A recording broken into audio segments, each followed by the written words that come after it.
Hello, Russell from Handy's Property Services here.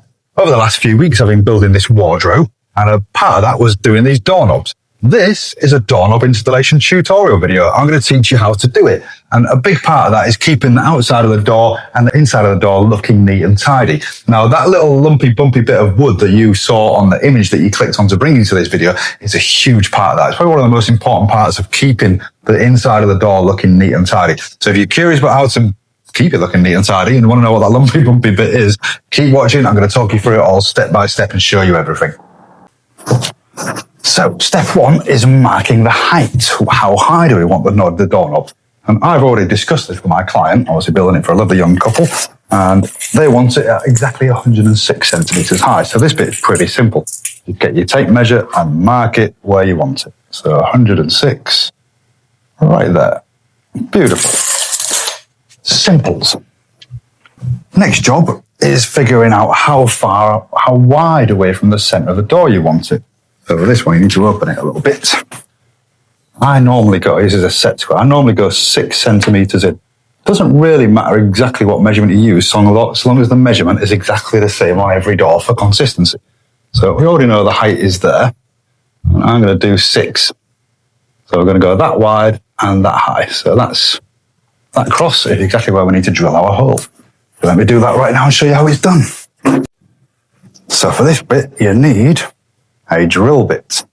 And this is a wood drill bit, and it needs to be very slightly larger than the bolt that you're putting that's going to hold the doorknob in place. Slightly larger so it can slot in easy enough. And also so you can just wiggle it about in the hole a little bit if you need to move it up and down a little bit. That's your top tip. I'll show you a little trick in a second. Where you get the end of your drill bit in exactly the right place and start drilling.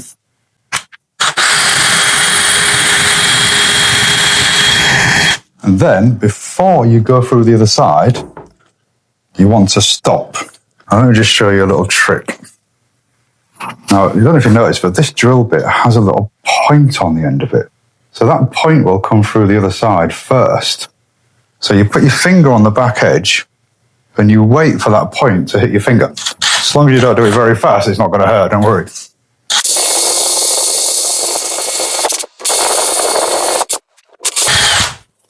Right, let me show you the other side. That point has now come through, so I'm going to show you the other side. But there you go. You can see that's the point where the point of the drill bit's come through. It's not drilled all the way through yet, just the point of the drill bit has come through. Now, the reason that's important is if I carried on drilling from that side and came through, all the surround of the wood would pop off and it would look awful. So what we do to avoid that happening is we drill from both sides, which is exactly why we wait for that point to come through. Put the point from this side back in the same position and drill the last bit out from this side.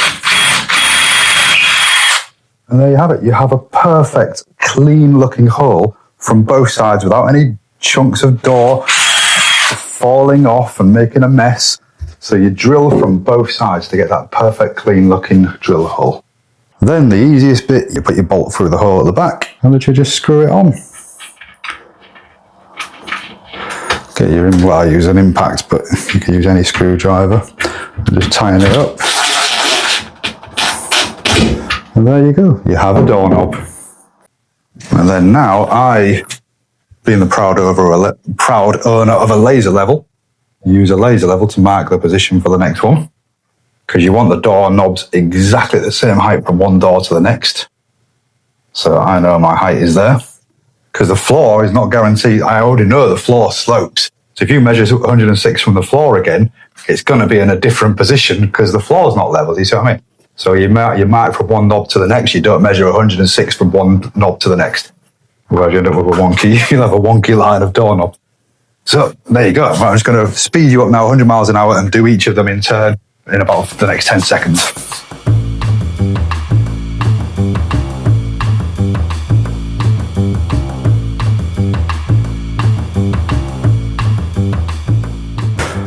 And there you have it. Hopefully you've learned how to do a few things on this video, how to make them look good, not just from the outside, but from the inside as well.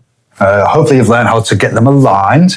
If you have, and hopefully you've enjoyed the video as well, if you have, give us a thumbs up, and a subscribe would go a long way to us achieving the dream of being actually monetized for the channel and actually getting paid for doing these videos. So a subscribe would be appreciated as well. But anyway, either way, I hope you enjoyed the video and thank you for watching. Goodbye.